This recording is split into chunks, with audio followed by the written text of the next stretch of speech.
G'day, Starlo here. One of the things that I love about bream fishing is that you can do it in just about any conditions, including times when you couldn't do much else. And it's one of those today. We're on a little estuary on the east coast of Tasmania, and it's blowing a near gale force westerly. There's also bands of rain coming through. It's not a nice day at all. My eyes are watering from the wind, and I'm sure you'll be able to hear it on the mic today. But we can still go bream fishing. Joe and I have headed up into the estuary, and we're working some quite shallow water, so we're just choosing shallow running stuff. I've got a little flick bait rigged on one of my son Tom's resin head jigs, and I'm going to kick off with that. We may try some shallow running hard-bodied lures and maybe even some surface lures if we start seeing a bit of activity. I've never fished this system before, but I know there's bream in here. Let's see if we can find them.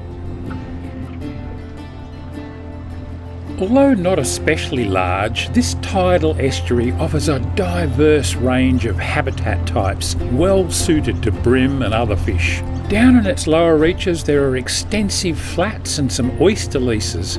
Further upstream there's a mix of channels and flats, as well as rocky points and edges, boat moorings, jetties, and also a few large bays with scattered snag piles of fallen and flood-borne timber, mostly lying in a metre or less of water at the backs of the bays on this state of the tide. It's these bays we're gravitating to first up, as much because they offer some respite from that nagging wind as for any other reason, but they do look good. Joe's opted for a 100mm squidgy wriggler on a light leadhead jig to work the slightly deeper outside snags, while I'm throwing that flick bait and resin head combo right up into the shallow stuff. And guess who hooks up first? Yep, you guessed it. Yeah, he's a cracker. I'll let you net him. He's a 40, fat. 40 plus.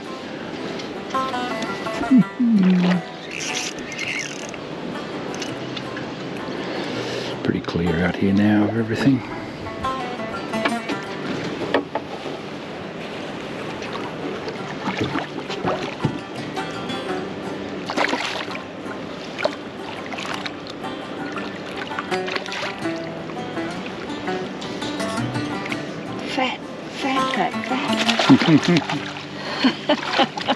The shoulders on it. I know. Yeah, they're in good nick. Very nice. Measure him up. What a stunning fish. A nice way to open our account. We keep working away and covering water. Me on the inside and Joe out in the slightly deeper water. And I must say we're enjoying the relative protection from the wind back in here. It's actually quite pleasant. Just a matter of finding some more fish now. I'm actually contemplating a change to a small hard-bodied lure when, sure enough, it's Joe who scores again. Good fish. You think? Yeah. He hasn't woken up then. Yeah, he's bigger than the other one. Watch those rocks. She's hooked this one off a gnarly pile of submerged boulders. It's a fair bit bigger than the other one. Prime country. Steer him around that rock, that's the way. Certainly hasn't woken up, because the other one did quite a bit more. Oh, he's nice and broad across the shoulders too, isn't he? Come on, matey. You're not awake yet. You're not awake yet. That's a 40. 39 and a half. I'll just raise him up for you if you like. Come on. Out of there. He's got his teeth in the net. Oh.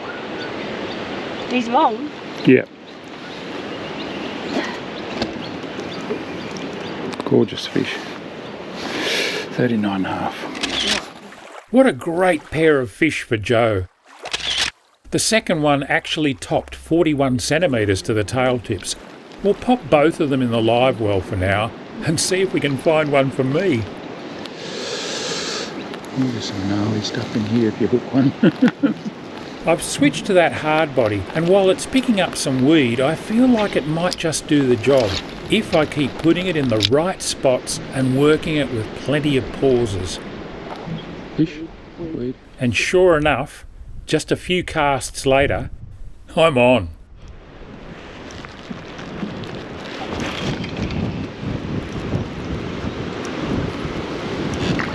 Not that big, but gee, went hard. A little bit of gardening required on this one.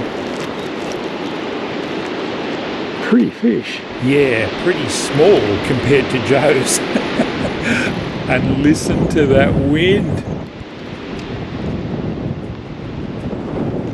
Our near gale has turned into a full-on gale and we're running out of places to hide from it. So despite our promising start, we make a sensible decision to pull the pin and head back to the ramp. It's really not very nice out here.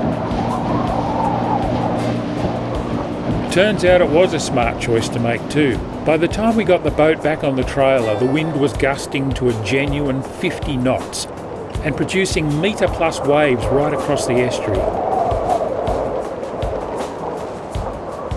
That's what I'd call fresh to frightening. It was a welcome relief to get back to the sanctuary of our little slide-on camper, and while we don't often keep bream, especially larger ones, with more bad weather ahead and the larder running low, we actually killed Joe's smaller fish and cooked it up for our dinner. Simply filleted, skinned, dusted in lightly seasoned flour and pan-fried in a mix of butter and oil. And I must say, served with a fresh salad and a wedge of lemon, it wasn't too bad at all. Look, if you're into bream fishing, especially with lures or fly, I have a whole YouTube playlist dedicated to the subject that you really should check out. It's growing all the time too, as is my fishing masterclass playlist, which also contains a bunch of videos about bream on lures, as well as covering various other species. And there's my small but growing library of species-specific ebooks with a bream one in the pipeline. You'll find links to these in the description and comments below. And while you're there, be sure to give me a thumbs up and also subscribe to the channel if you haven't done so already. Until next time, this is Starlo and Joe wishing you tight lines, and be sure to check out these other two great videos. Cheers for now.